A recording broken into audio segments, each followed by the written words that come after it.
I will tell you this much. People are more scared of the IRS than they are of the FBI. Does a case, in order for it to become a IRS CI case, does it first need to be a IRS civil? Like, does the IRS need to catch it on the civil side first and then send it along to them? Or can they go and catch something? Great question. Great question. About 7 or 8% of all cases initiated by IRS comes internally. The other 93% is outside of IRS in general. You are allowed to tell your client that you got a subpoena or summons. Okay, you are allowed to do that. But number 3 is don't be talking to your client because you don't have an attorney-client privilege with them. So anything the client says to you or you vice versa is going to cause nothing but problems. Welcome to the show, Rob. How you doing today? Good, thank you. Thank you for the invite, Yuri. Yeah, you got it. You got it. You got such a incredibly interesting, unique story that I think a lot of CPAs listening are going to really enjoy. You know, you've spent 20 or 20 plus years with the IRS Criminal Investigation Unit, also known as CI. So before I spoil all the secrets, why don't you give us a 1-minute introduction to who Robert Nordlander is? Well, I grew up in the 80s, 70s, and 80s. I'm 54 years old.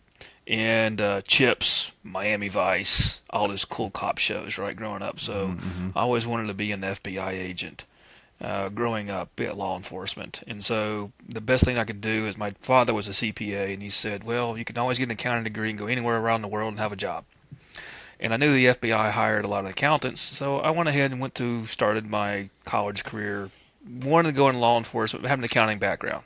Both wins.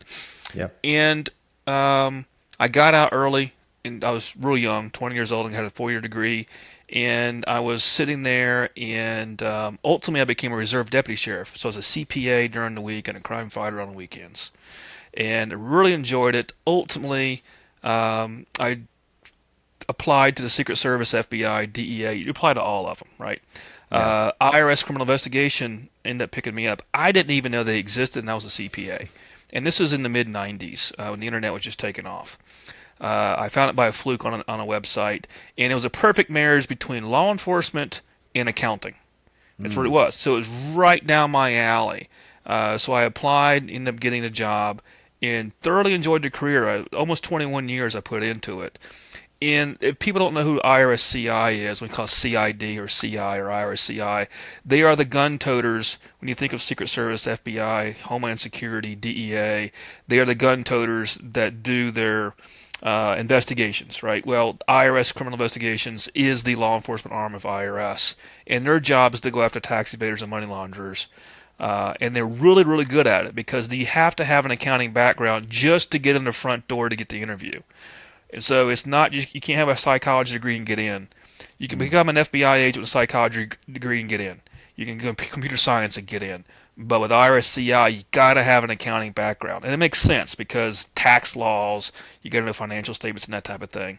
So we would kick down doors and we would do arrest warrants and seizure warrants and undercover operations, surveillance, and we would work with other federal law enforcement agencies. And the federal prosecutors knew that because of our expertise, and this is all we do is white-collar crime, they typically would have us on their team when there was a large situation going on that needed to be investigated, like a drug dealer. Wow. We're not talking about the guy who's just slinging stuff on the corner. We're talking about the one who lives in a $1 million house, got the big fancy boats. They would bring us in because in tax crimes, it doesn't make a difference if it's legal or illegal. It still can be a tax crime. Well, the FBI can only go after things that are illegal. We can go after legal stuff that, frankly, happens not to be paid taxed on, or illegal stuff not paying taxes on. So we could be the big hammer that could bring people into some type of plea agreement to put them in prison and take their assets and that type of thing. But it was a great career. Wow. It's a lot to unpack. I love the story. Interestingly enough, I, back in my college days, wanted to also be in law enforcement side of things. My dream was actually to be an FBI agent back then.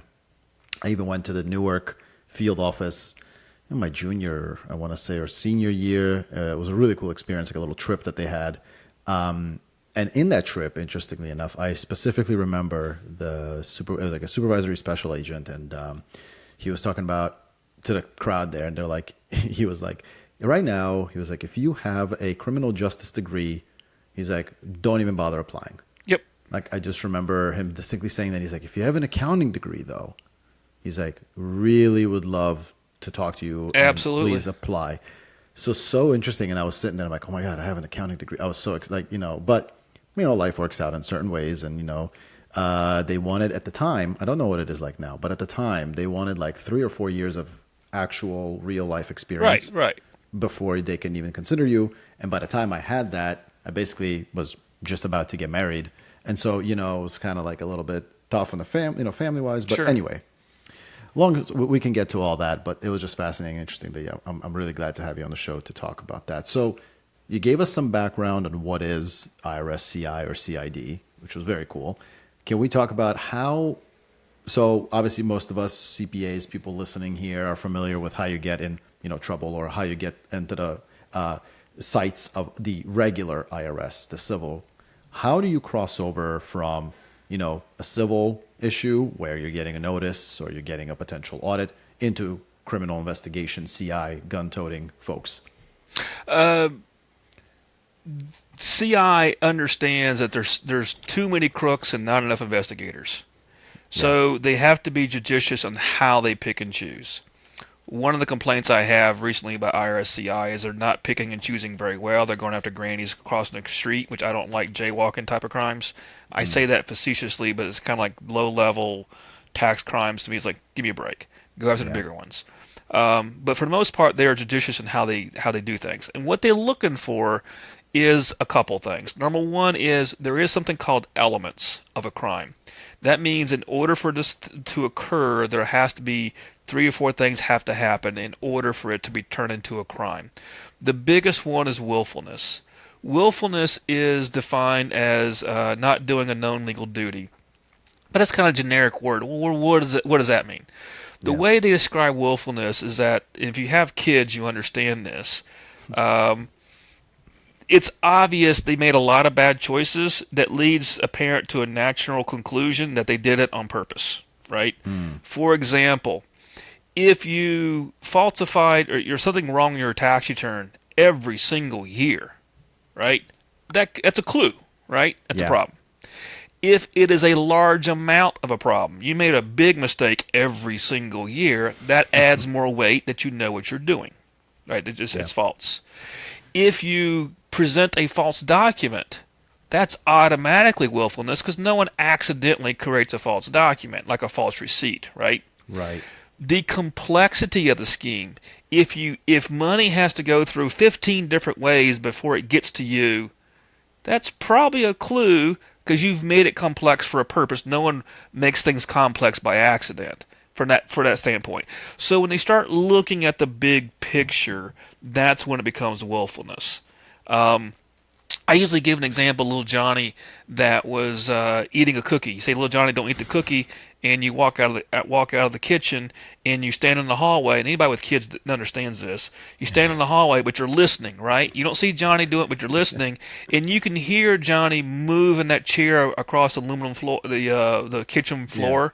You can hear him step on the seats. On the chair, you can hear him open up the cookie jar. You can hear him unpack the cookie, and you can hear this Yeah. sound, right? And then you walk in and you say, "Johnny, did you eat that cookie?" And he's got chocolate all over his mouth, and there's an empty wrapper next to him. And he goes, "Uh-uh." Well, Right. you know, based upon all these facts, that he did what he did, right? That is willfulness. When you start developing a case, you're looking at all these little pieces together that say, yes, this person deserves to go to jail because all the evidence points to the natural conclusion that they knew exactly what they're doing and why. Yeah. Now, the question is $1 a crime? Yes. Commit tax evasion for $1 is technically a crime. Are you going to get prosecuted for it? No, because it's not worth people's time. Does that make sense? Yep. 100%. When it comes to sentencing, because ultimately at the end of the day, IRS CI wants a press release that says this person committed a crime and they got 18 months or 14 years or whatever else it is. That's what you want. You don't want a press release that says this person committed a crime and never went to prison. That makes a bad press release. So they're not gonna try to push for it. Is Yeah. that? If they do get that, they're going to get issued a press release. But they are pushing for these press releases because ultimately, at the end of the day, they want to put the fear of God into the American public to pay your taxes. So the sentencing from a federal judge standpoint is what drives that train is the loss. The higher the loss, the more sentencing that you're going to get. There's a little formula that the federal judges uses that they use as a guideline. It's called the sentencing guidelines. Mm. So, you know, $2,000 is probably not going to put you in prison, although you can be guilty of it. It's like going 56 into 55, right? Yeah, yeah. But if you're doing 250, 500,000, $1 million, that is going to get you potentially to be looked at because that's worthy of a federal prison sentence, which would make a great press release. Mm. Makes sense. So threshold materiality, because I was always wondering, this is a really good point. Like, is there a dollar amount, or is there like, okay, well, it's a lot more things consideration other than just the dollar amount. I'm sure the dollar amount is important for both press release, sentencing, conviction, because typically the higher the dollar amount, I'd imagine the more of that willfulness that you're talking about plays into effect. Well, it shows more willfulness, yes, but the dollar amount is not necessarily just the standard. It has a lot of weight, but it doesn't have all the weight. I'll give you an example. If you have a mayor that's taken bribes, and at the end of the day, he owes another $10,000 in taxes, right, because of the bribe. They will go after that because it's a position of trust. They don't want the mayor to be taking bribes, but they get caught for tax crimes. Make sense? Right. Now, Yeah, makes sense. you take the general contractor HVAC person that has a $10,000 loss, probably will never get prosecuted because they're not in a position of trust. So then Right. it kind of weighs it a little bit here. Positions of trust, they will deviate down from normal because it's a position of trust. Makes sense. In addition, it makes great press release because mayor got Yeah. got impeached or whatever else it is. Yes. That makes sense. I wonder too, does a case, in order for it to become a IRS CI case, does it first need to be a IRS civil? Like, does the IRS need to catch it on the civil side first and then send it along to them, or can they go and catch something and they do their own research? Great question. Great question. About 7 or 8% of all cases initiated by IRS comes internally, which means a revenue officer, a revenue agent, something happened internally that caused an investigation. The other 93% is outside of IRS in general. Oh wow. So when many times it's the federal prosecutors who ask us to come and to be involved in a bigger case. They may be doing a drug gang. They may be doing some type of embezzlement case, bank fraud case, you name it, other non-tax white-collar cases. They'll bring us in, and then that's where we get a lot of our cases. A special agent is evaluated every year, and you get 4 stars, 5 stars, however they do evaluations. One of Yeah. the things that they get evaluated on is finding your own cases. Okay, Oh wow. that is one of the things that they get evaluated on. Can you, what they call inventory? Can you create your own inventory of cases? And so you get gold stars. We don't call it, right? You get attaboys by finding your case. That means finding cases could be going to the federal prosecutor and being nice to them. Finding your cases could be as simple as just making what I did. I looked at newspapers back in the day, and then you also look at websites and other things. That's interesting. How do you afford to do that? And then you pull the tax returns, it doesn't pass the smell test, and then you're off to the races, right? I've done Fascinating. investigations where I went to the local county recorder to find out all the houses that were purchased over $1 million, which is a lot 20 years ago Not so much in now. North Carolina where I live at. It's a nice Yeah. house, $1 million. Maybe not so much Yeah. in some places right now, but Yeah. 20 years ago it's a lot. So I pulled I got all the records of houses that were purchased over a 4-year period of time at over $1 million. And then gave it to my administrative assistant, and then they pulled the tax returns of everybody, one of those people. If the person made $1 million and they live in $1 million house, we ain't looking at that, right? But then I'd Yeah. sort it from lowest income to highest income. The lowest income being a failure to file, which is automatically a 0, right? Well, then automatically at the very top, I have a lot of people with no tax returns or zero income or very little income that are living that purchase $1 million house. Could be legitimate, but 99% of the time there's probably some type of tax fraud going on. And I found a couple cases just doing that alone, was just looking for Yeah. problems. And Yeah. that's kind of what made the job great. You're kind of like self-employed, kind of find your own stuff. But that is one way that they can do it. Yeah. That's fascinating. Got a lot of thoughts come to my mind as you were saying that. Now you left the IRS in 2021. I'm wondering, with social media is just blowing up there. I was going to ask this question later, but this kind of curtails into this pretty nicely. So you're talking about going to the county office and looking at records of $1 million homes or more, who purchased them, yada yada. What about like social media and being able to look into a tax return of somebody who's literally out there? I mean, literally admitting a lot of times to just doing not ethical things. Yeah, everything's fair game. And so, so they're able to, possibly look at that, at some of those, social media, and utilize that as well to bring a case to, their superior. Now, is there a lot of red tape? I've used social media actually not to well take that back. I did have a case one time on a well-known runner, ultra marathon runner that I got off of. We could call it social media.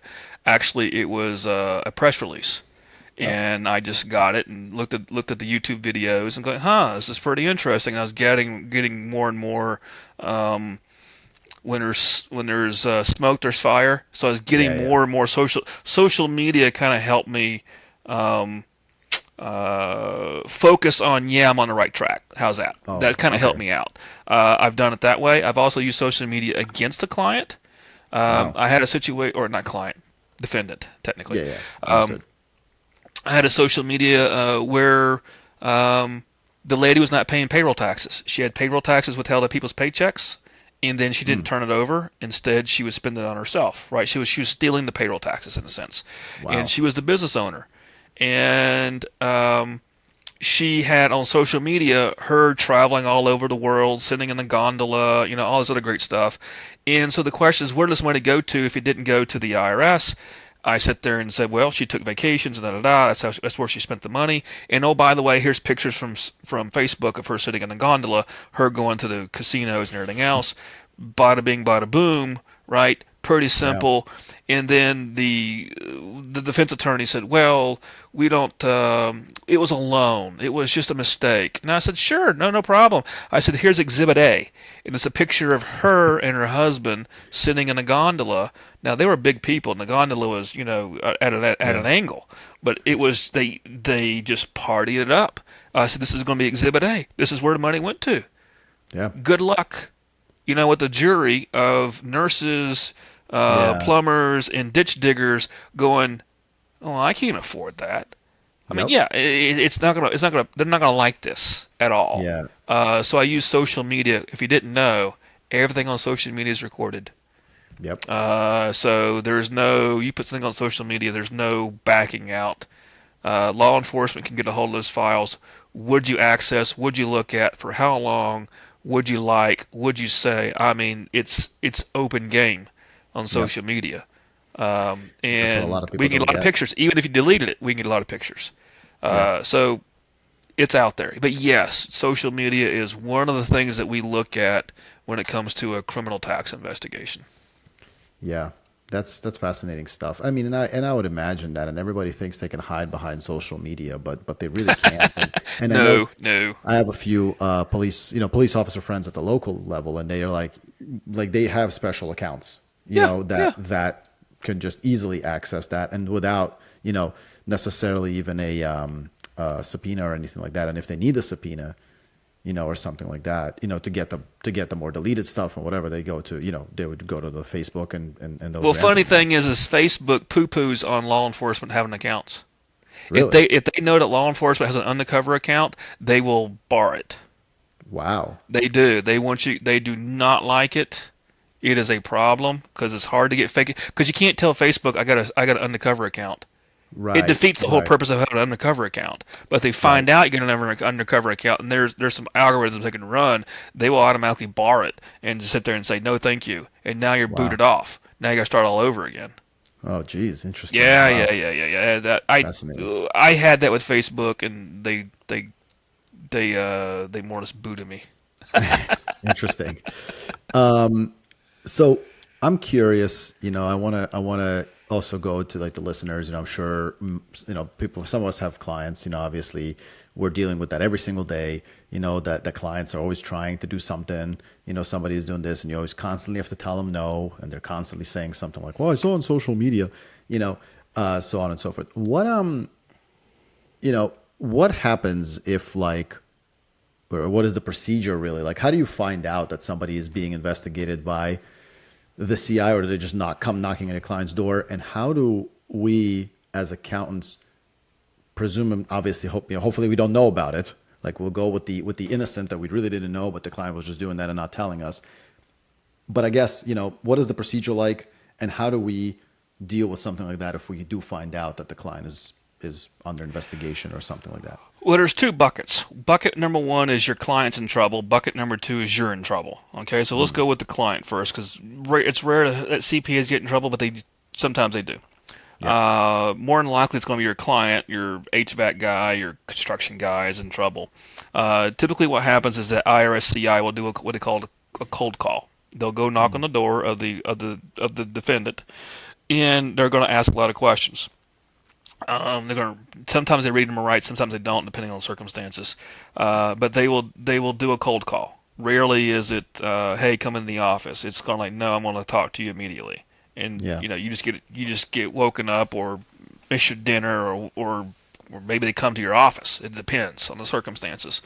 Um, but IRSCI will do a cold call, and they will let you know you're under criminal investigation. It's pretty simple. Even the subpoena or the summons from the IRS will have the word criminal investigation on the very top of it. So there's a differentiation between us. This is not a civil audit, but a criminal investigation. That's number one. So the first step is going to be talking to the defendant and talking to the defendant's co-conspirators to do anything, like the wives, maybe the partner, that type of thing. Mm. The second step that they'll do, and it's pretty quick, sometimes simultaneously, depends on the circumstances, is they'll talk to the return preparer. The return Mm. preparer typically is going to be your CPA, EA, or maybe it's a non-licensed professional. Okay, but they'll talk to the return preparer. Now that's when typically your audience will get involved. Is that the IRS will sit there and say, "Hey, Mr. CPA man or CPA lady, your client's under criminal investigation. We want to talk to you about the tax returns." What I would always recommend is for you to say, as a CPA or a tax professional, "I'm sorry, I'm too busy to talk to you right now. Give me a subpoena or a summons, and then I'll get the documents to you when I can." I wouldn't talk to them immediately. First of all, if you have 1,000 clients, you may not even remember all the details of this stuff, right? Hmm. And then number two is you don't want to sit there and say something that would be wrong, even though it's unintentional. Yeah. Get the documents, refresh your memory, turn over the documents to CI. Give them either keep copies. Typically, you just give them the originals. I don't care either way. Honestly, there's pros and cons. Typically, what I would do is if I were a CPA, I'd turn over the originals to CI, and I'd keep the copies. That's Mm. just me. It could be vice versa, but at least keep copies of whatever you turn over to CI. Is my point.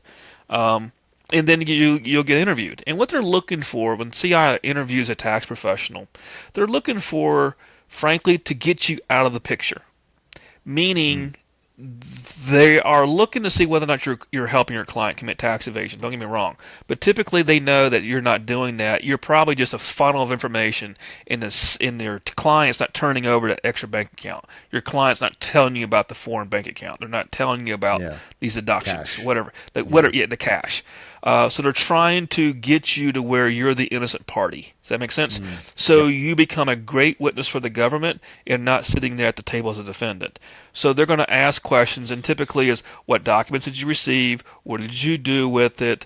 Show me the file. Show me the emails. And what they're trying to do is follow the money of what was given to you and what was on the return. That's all they're trying Mm. to focus on. Um, and if there's any discrepancies, then there may be mistakes. Sometimes, every case that I've had with a CPA involved, there hasn't been a mistake. It may be a small mistake, but there has been a mistake. We as investigators overcome that all the time. So Yeah. if there's $100,000 tax loss and 10,000 of it's because the CPA screwed up and 90,000 of it is the defendant, well then we really have a $90,000 loss, not a Right. $100,000 loss. But we deal with that situation, and it's okay. It's fine. What you don't want as a CPA is to correct or to create documents when you've screwed up. Okay? Don't do anything. Just admit I messed up on this and be done with it. Don't redo documents. Just give them what you have in your files and send it on. Don't try to recreate, oh, I didn't have the engagement letter. Don't do any of that stuff. Just send what you got. And whatever the facts whatever they lie at, they lie at. But you're not the one that's going to, yeah, your work product gets scrutinized and maybe a little bit embarrassing, but it makes it a lot easier than being, oh, you're now colluding because now there's a false document and you find out you created something. It makes things a lot worse for you, you know. Yeah. So mistakes are common by tax professionals in this situation. So my recommendation is to anybody whose client is become a defendant is tell the truth at IRS CI. You are allowed to tell your client that you got a subpoena or summons. Okay, you are allowed to do that. There's nothing wrong with you. But number three is don't be talking to your client because you don't have an attorney-client privilege with them. So anything the client says to you or you vice versa is going to cause nothing but problems. It's not going to solve anything. So the best thing to do is say, hey, client, I got a subpoena, I got a summons. I'm going to turn over these documents. And all, by the way, if you need to contact anybody, have your attorney contact my attorney or something of that nature, and we'll be done with it. But don't have these conversations after that with them. And probably Yeah. almost always drop them like a hot potato. Don't do the next year's tax return. Yeah. Yeah. That's Yeah, just definitely. stay out of it. Yeah. You mentioned something about lawyering. Do you recommend if that is the case and you get a subpoena, and you turn over the documents, do you recommend that the CPA, the preparer, whatever, whoever it is, also lawyer up, or is there a moment in time when that should be, I guess it's a tough question depending on your level of I see your depending on how screwed you think you are, I guess is the I yeah, want to give you the attorney answer. The attorney okay. answer is you should always have an attorney. That's what an attorney answer is. 99% of the time, you're not going to have any issue, and probably attorney is going to be a waste of money. That 1% of the time is the time that's really going to count, and you probably wish you had one. Me personally, if it's not used against you by a criminal investigator if you get an attorney at all. They may Yeah. roll their eyes and sigh, going, you're causing me real world problems, right? But Yeah. they can't use it against you, nor are they going to assume that you're guilty because you have an attorney. They deal with this all the time. This Right. is not uncommon to get an attorney.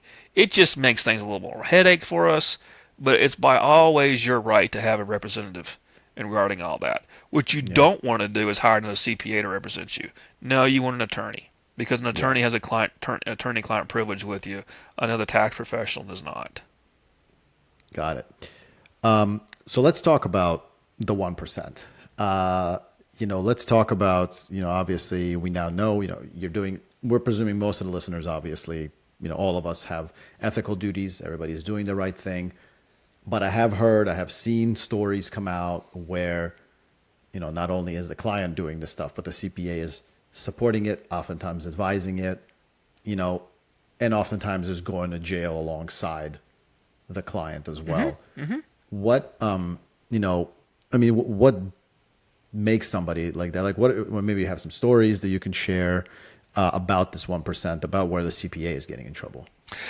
The CPAs get in trouble when they know something and put something on a tax return that's not truthful. That's what it comes down to.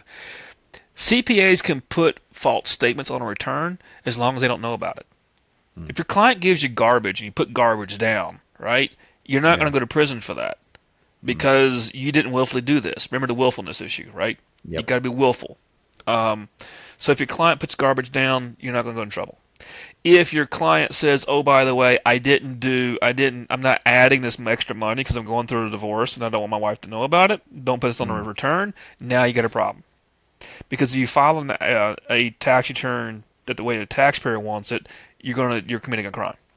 yeah. It's best either to put it on a return or disengage. That's kind of how that works. CPAs get in trouble for trying to, at the end of the day, cook the books for their client because they're trying to be nice to the client. That's number one. Or the CPA is getting a kickback of, Mm, yeah, you're going to owe $1 million in tax, but if I do this, I want $100,000 or whatever else it is, right? They that's get some crazy. type of kickback from it. That's where they go wrong. Now, there are tax professionals that get themselves in trouble, but they're typically not the CPAs or enrolled agents. They are the unlicensed tax professionals, and they'll go out there in some neighborhoods and just put down false dependents and false education expenses and do it on such a massive scale it's obvious. But they don't have a license. They don't have anything to lose per se. Mm, They can be a high school diploma or a high school dropout and be able to qualify to prepare returns according to the IRS. CPAs, EAs, and attorneys rarely get themselves in trouble, but they have, and it's all yeah. because they are doing willful blindness or they're intentionally doing things they shouldn't be doing. Yeah.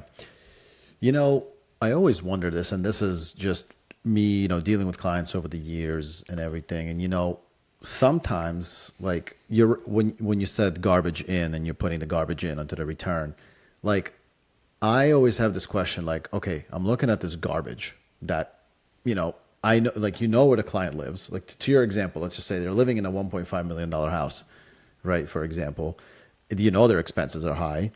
And then, they're coming into you and you're not doing their books. You're not doing any of you're just getting their information and they're giving you, here's my They income, qualify for the expenses. EITC. Yeah.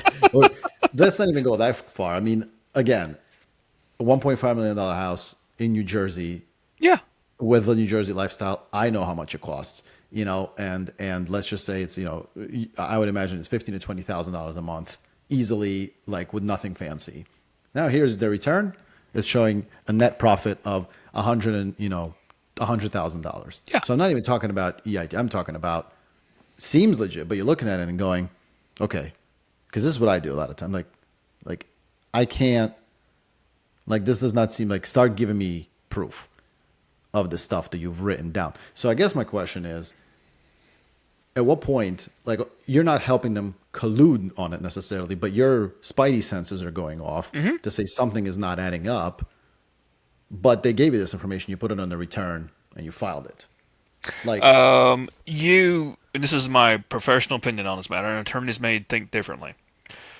Whenever we see something like that, CI is not interested in going after a CPA that just fills out the form. mm, We don't care because how are we going to prove willfulness that you knew and what you knew and when you knew it? And right, you can sit there and say, yeah, that's kind of weird, but it's not my problem. I'm not an auditor. I just fill right, out the form, and this is true. You just fill out the form. Um, you do have an issue when it comes to the Circular 230, which regulates the tax professionals of doing due diligence.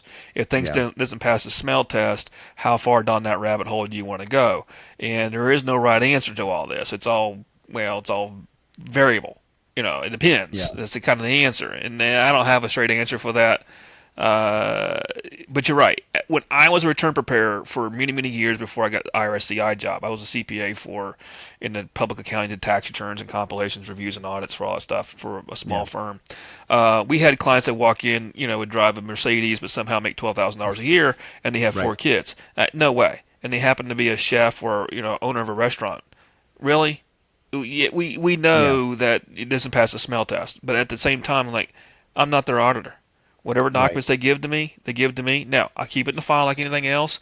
This is what they gave me. It's what I put down. Boom. If they get audited, it's their issue. yeah. That's how I always approached it. Yeah, that's interesting. Yeah, because even to this day, I mean, there are certain professions out there that I just simply don't work with, and quite frankly, you've mentioned literally all of them in your random examples you've put together, and I felt good about not taking them on. Contractors, I will not take on. I refuse. And restaurants, I will not take on. Why? Because I know, that if there's even I have a 30% cash rule. So I have a if if you're coming to me and you tell me you're a contractor, I'm already my spidey senses are tingling because they're all I Sure, hate sure, to I sure, hate to sure, hate people, sure. but a lot of them are shady. Yeah. But then I go, okay, fine. You're a contractor, you're doing pretty well. How much of your income do you collect in cash? And then they'll go, oh, like 30, sometimes they'll go, I usually double whatever they say. And then if that double amount is over 30%, I'm not touching that client because Well, that is up to you and how you want to gauge your conscience regarding all that. yeah, I'm more like old school. It's like, listen, whatever you give me is what I'm putting down. At the end of the day, you, the taxpayer, are responsible for the numbers that I put on this thing, and I'm gonna review it with you, saying this is what yeah, you want to put down for income, expenses. Yep, okay, yeah, there you go. yeah, And that's just the way it is. Now, every CPA or tax professional has got to have their own level of conscience. It is not uncommon for CPA firms to have crappy clients and have shady clients. You're like, really? There's always a yeah, handful of them that you scratch your head going, I'm doing the yeah, returns, but man, uh, yeah, that something feeling. don't sound right. But you just kind Yeah, of go, you just go on. And we all yeah, had those, and but that doesn't rise to a criminal level though. Typically, it's a civil issue from due diligence if there ever is an issue. yeah. To me, my threshold, what I mentioned, my materiality is mostly obviously on the civil side. I Hmm. just don't want to get involved because I know that if they get audited, and there's a high chance that they will, in my opinion, when they're in this space, you know, I'm going to be the one left, trying to prove what, you know, clearly is hiding in cash somewhere, and I just don't want to deal. So that's my own take on it. I've been at firms that where the clients have been audited, and I've gone through the process on the civil side as helping, you know, looking through, finding these expenses, doing all this stuff, and being put under that pressure. And I was like, no, this is not interesting to me. But still, an interesting concept of where that crossover into the criminality, and it's interesting to hear that the CPA, tax professionals, CPAs, EAs, typically are not under the scrutiny unless they're doing something very bad. Yes, yes, and you have to make up numbers. If the client gives you $1 million in sales and you put down 100,000, and you not do it one time, all the years, well then yeah, we know something's wrong. Right. Obviously something's going on. That would be proven the willfulness issue. There's a pattern of behavior. So like little Johnny, there's a pattern of behavior that leads you to a natural conclusion that this CPA's in on it. Yeah. Um, but transposing errors, forgetting something on a line, depreciating it over. No, we don't sit there and say, ladies and gentlemen of the jury, put this CPA in prison because he depreciated something over 5 years versus 7. I mean, Yeah. it's Yeah. not a conversation you want to have. Right. And so those issues are not brought up in criminal court. It's the he held cash, CPA knew about it, advised the person. Here's the Mm. email that says don't report this, otherwise you have to pay tax on it. I mean, there's a Yeah. lot of stuff out there that shows that this person should go to prison. Yeah. What can you share like a case you were on that you can talk about maybe with a CPA that made you go, how did they think that this was going to fly? I actually had a CPA not as a tax professional, but as a defendant. Whoa. I had a CPA as a defendant, and I didn't know he was a CPA until believe it or not, IRS can monitor people's mail. You go to the Whoa. postal service and you can say, "Give me a photocopy of all the mail that goes into the mailbox," and we would get the postal service to really photocopy everything, and then they gave me results of it, and I saw that the guy had a CPA, the state board CPA license. People send him mail, and I'm like, this guy's a CPA? Yes. And what happened was, is back in Whoa. the older days in the internet, he was selling vouchers, airplane vouchers, hotel vouchers, and everything else. And he would sell them online, and people would pay him money, and he'd give them vouchers, and people were upset about the vouchers, but he took their money. He was also into the business of, he was bootlegging CDs.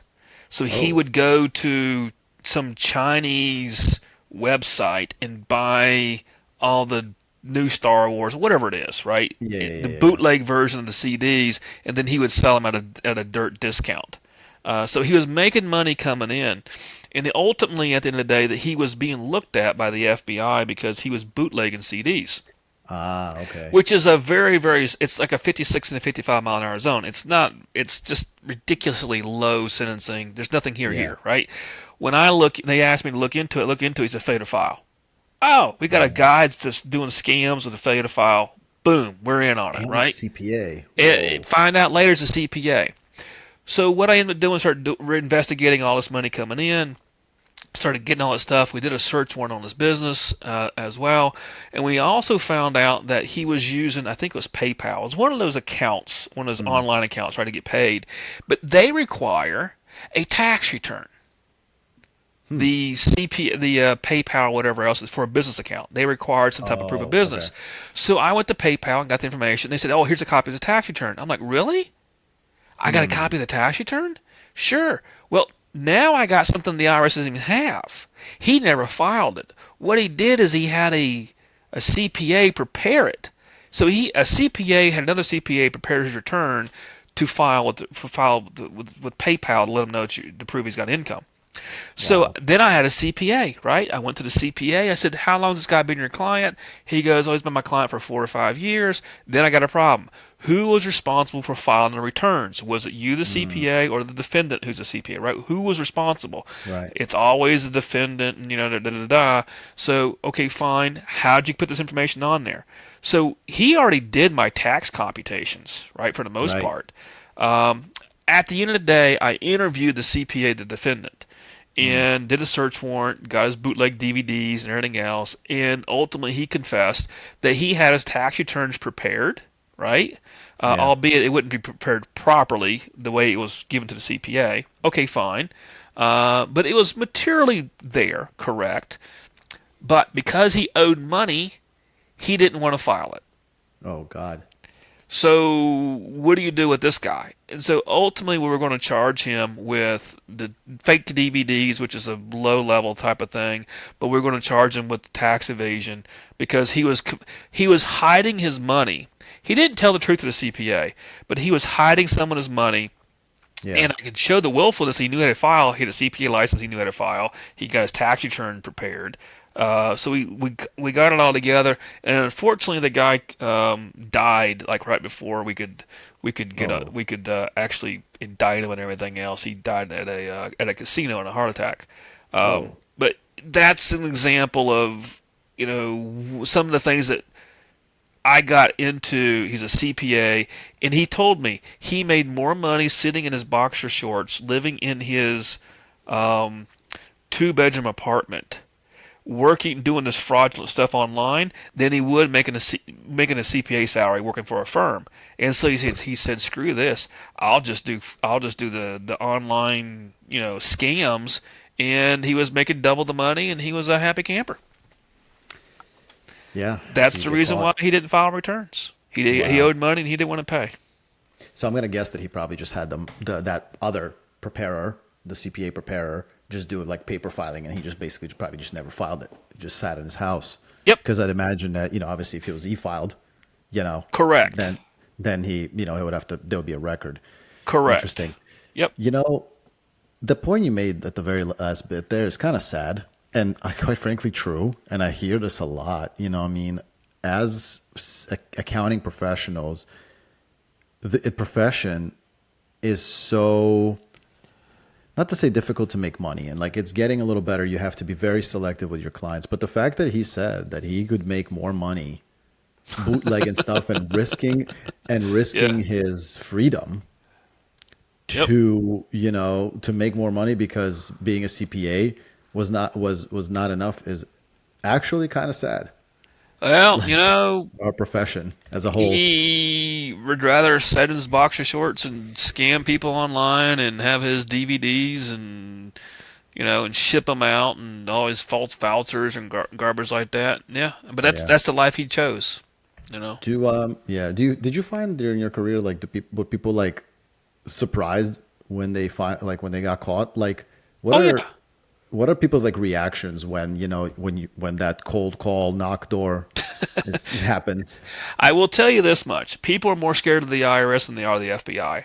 I could walk in there with an FBI as my partner doing a joint investigation, right? And I'll say, "Hey, I'm Yeah. so and so with the IRS. This is so and so with the FBI," and they would look at me going, "Oh no."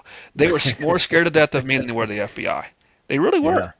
I believe that. And I use it to my advantage. Yes, I don't want to abuse people, but yeah, it's a serious matter to be under criminal investigation.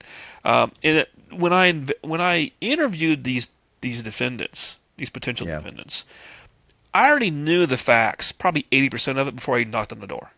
Yeah. I already know what's going on. I just want to give you a chance to hang yourself, number one, or True. number two, to give me a piece of information I didn't know, and because only they would know. If you inherited money, bada bing, bada boom, we're done, right? And there's a Yes. reason why you made $1 million, you got $1 million in the account, and You reported nothing. you Yeah. report nothing. Mhm. Exactly, and that is uncommon, but it's possible. Yeah. Completely understand that. A lot of us is they just get caught, and they're like, Yeah. "Oh, great." And frankly, you hear these war stories about IRS CIs trying to get you to tell them the truth, and we want you to tell them the truth. I always had this nature of I'm gonna read you your rights. Yeah. Okay? And if this is the way I do it, if you think about lying to me, I want you to shut up and not tell me anything. Because I Yeah. don't want to write 4 pages or 4 hours of memo. I don't want to write a Yeah. memo of 4 hours of garbage if you lying to me constantly. I could care Yeah. less. Yeah. Either the case is going to rise and stand on the numbers or not. Frankly, the confession of a defendant is Yeah. kind of almost irrelevant to me. Right. Because you He still got can to sit there prove and it. say, "Yeah, I committed tax evasion. Here's how I did it." I still got to go out there and prove the numbers. I still got to Yeah. go out there and do it. Now, does it help my case? Yes, but it's not going to stop me from doing my work. I still got to do all the work. So Yeah. I'd much rather him just shut up and not say a word to me and Yeah. not waste my time. Because at the end of the day, I got to do the work anyways. Right. The Interesting. only thing that they would do is give me a good excuse of some type of non-taxable like gift or inheritance or a loan, that type of thing, right? That's number one. Mm. Number two is the biggest thing that we look at, and this is one of the things I teach in one of my courses, is cash on hand. Only Mm. the defendant knows how much cash on hand they had on any given year. Mm. No one else will know. If you have cash in your safety deposit box or cash underneath the mattress, I would not know that. There's no one else would know that but you. So that's Right. one piece of information I would want to get because only you know about it. Everything else can be corroborated, right? Right. Right. So that is a key element in a interview is how much cash did you have on hand year one, year two, year three, year four, year five, because it does make a difference in the calculations when it Yeah. comes to And I'm tax guessing. losses. And I'm guessing that's one of the main the things that you could like that the defendant saying that will corroborate because otherwise there's no other way to prove it, right? Like Well, so. let me give you an example. If the Yeah. guy says I have $1,000 cash on hand, green stuff, Yeah. every single year, no big deal, no problem. That means there's nothing changed over one year to the next. If the guy said, "Listen, I've been storing up cash since the days I've been mowing lawns since a teenager, and I Yeah. had $1 million in my account 5 years ago, and I slowly dwindled it down to $1,000 now," I have a problem because Mm. now I have what they call a cash hoard. He had like $1 million to start with, and he's dwindling it down. Statute of limitations 6 years. I, Mm. it's a problem for me, but I got to know Right. that. That's the Right. key. Most people who are scared of the IRS will underestimate the numbers. They may Right. have $1 million and say, "Oh, only had $10,000." Yeah. Yeah. Great, fantastic. That Yeah. means you're denying a cash hoard.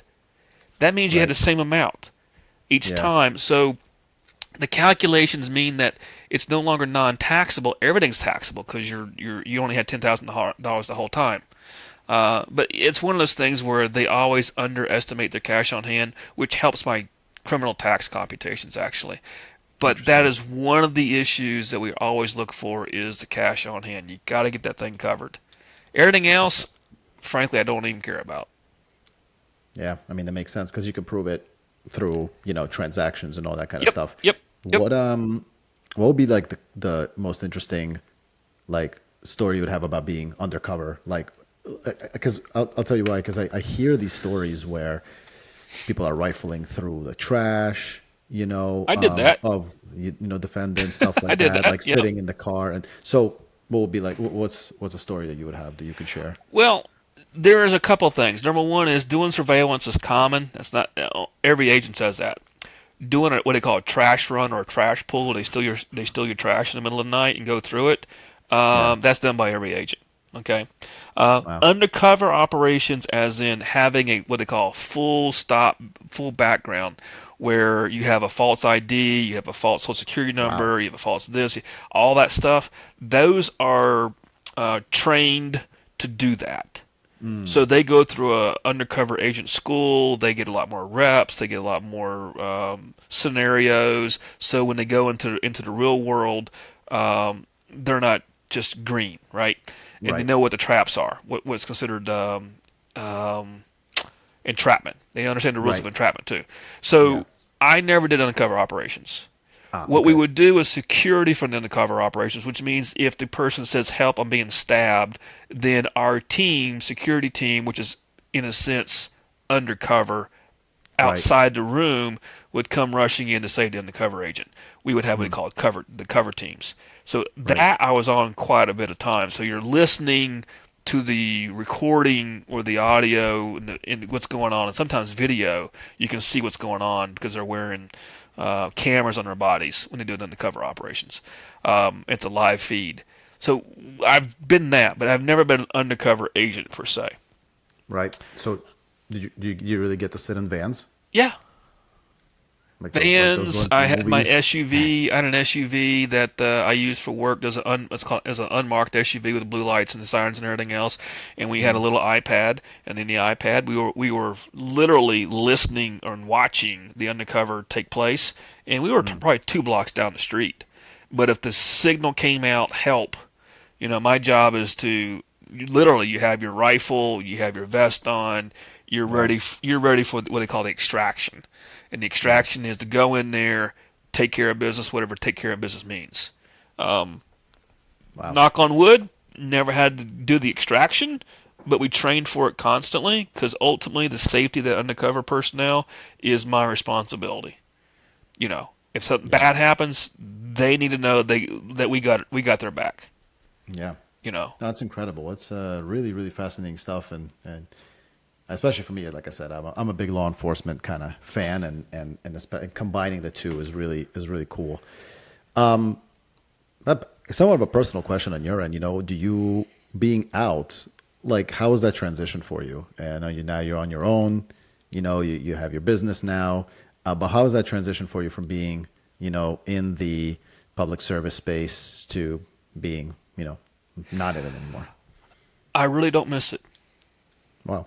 I say that not because it wasn't a great career. It's a great career. Don't get me wrong. It's a great career. But there is a time where you have stages in life, you know, Mm. and I did it. I had my fun, traveled the world, did my thing. When I left, it didn't pay for me to stay. Financially, I was Mm. able to just leave and not have to worry about it. And it was a good Yeah. time for me to go do whatever I want to do at age 50. I left at age 50 in a day. 50 years old Mm. on my birthday, I was out. I Wow. was eligible to leave. I left on good terms, but I wanted to do something different, you know, which is Yeah. fine. Yeah. And I decided to start a CPA firm that just does nothing but focus on the forensic accounting and solving large tax problems.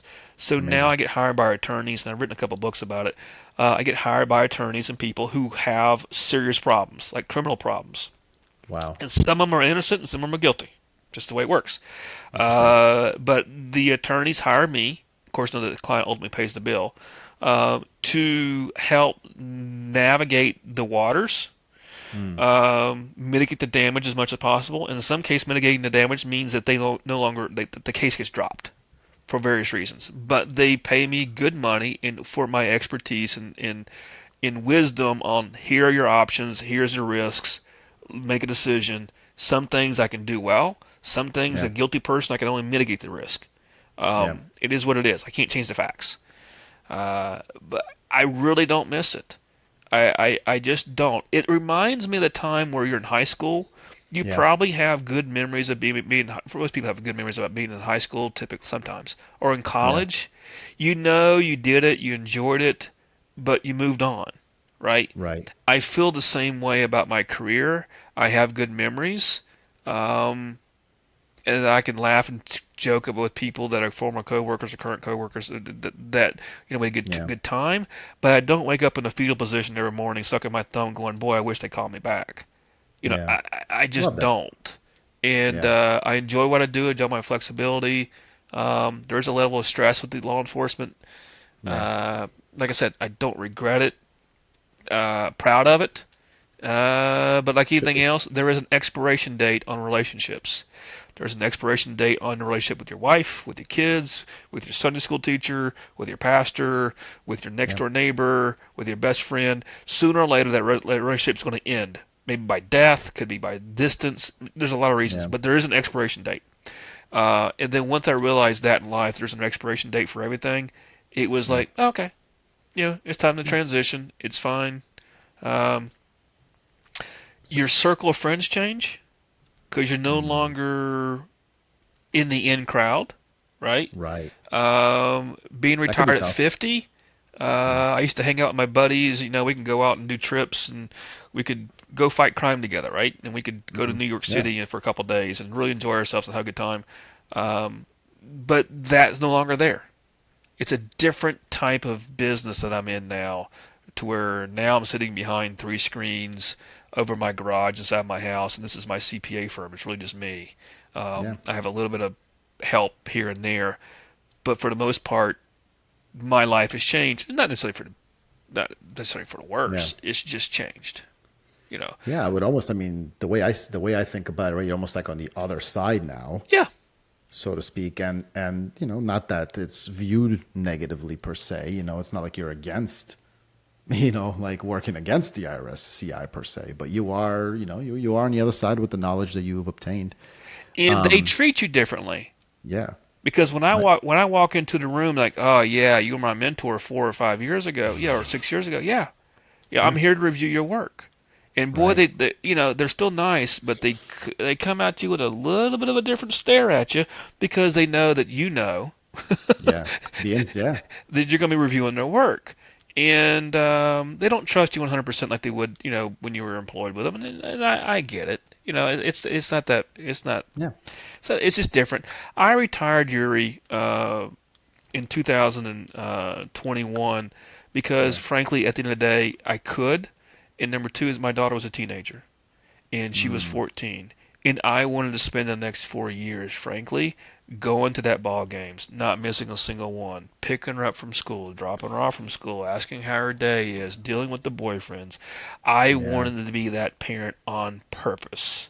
And Mm. so when I say that I left on good terms, I did, but it was not I was not running away from something, but running more toward to something. And that Mm. was important to me, and I don't regret it at all. Yeah, I Not love at all. that. Do you find that during your time in with the IRS that was difficult being It there and it and is and because going you through have all to these work things? 50-hour weeks. Wow. And you're often traveling or you weren't Sometimes traveling? you would travel, not too much, but there are times you could travel, but you're working 10-hour days. Yeah. So you're working 10-hour days and you're getting told where to go, where to go. For the most part, you have a court, federal prosecutors, they want things done by a certain time, things have to be Mm. in, Yeah. there's that stress. I'm not complaining about it. It's just part of the nature. You got to deal with the government garbage, Yep. of stupid things, rules that Bureaucracy. they make you go through just Yeah. because, and it can be a little more difficult. So Yeah. I you, get that. you triple you retire and your pay triples and you get more Yeah. flexibility. I don't know if I would sit there and say call that a bad thing. No, it's a good thing. More time, more money, Yeah. and less red tape. So Yep. so I love that. So now that you're there on your own, you got your business, you're helping, you're helping folks out, consulting. What else are you doing? Are you teaching still? Anywhere? I know you were teaching at some point at the service as well as outside of it too, or no? Yeah, what I do now is as part of as my CPA firm, I have a couple of things. Number one, I do forensic accounting, which is nothing but just accounting in court. So a lot of Mm, attorneys, most of my clients are attorneys that I deal with to help solve their clients' problems. The got it. second thing I do is tax resolution, which is solving large tax problems. I don't Mm, prepare returns. I don't do compilations. I don't do audits. I intentionally decided to keep things just a certain niche. that's good. With that being said, the best marketing Yuri, and you know this, is Yep. through teaching and writing. And Yes. so I teach and write to keep my skills sharp, number one. But number two, it's the best marketing out there, is the Yeah. know, like, trust factor. The quickest way to know, like, trust and referrals is getting out there on stage and creating content, just like what you're doing. Yeah. So I do that for marketing purposes as well as it's cool meeting other people, right? Like you and other people Yep. that are making content. Yeah. And I like to write, and and you learn, you keep your skills sharp doing it. That's why I do it. So yeah, I do have, because of my background with IRS CI, I have a unique niche or point of view on things, and Yeah. so my content under Nordlander CPA is out there. You can see my stuff on CPA Crossings, CPA Academy, Tax Rep Network with Eric Green has my stuff.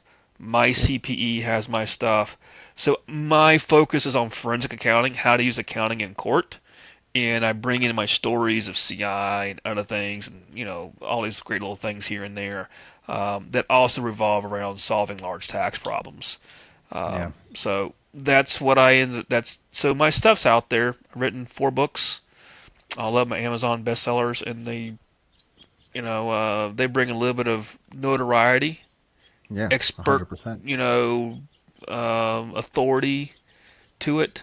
Yeah. So that's what I've been doing. Great. Awesome. We're going to have a link to all your books in the show notes here. Rob, thank you so much for joining the show. This was honestly really cool for me to listen to. I'm sure that the audience, the listeners, will also get a ton of value out of it. Thank you. Thanks for sharing that. And looking forward to stay connected with you. Thank you, Ari. Thank you for all you do. I do All appreciate right. it. You got You great got it. stuff. Yeah, man. Thank you. I appreciate that.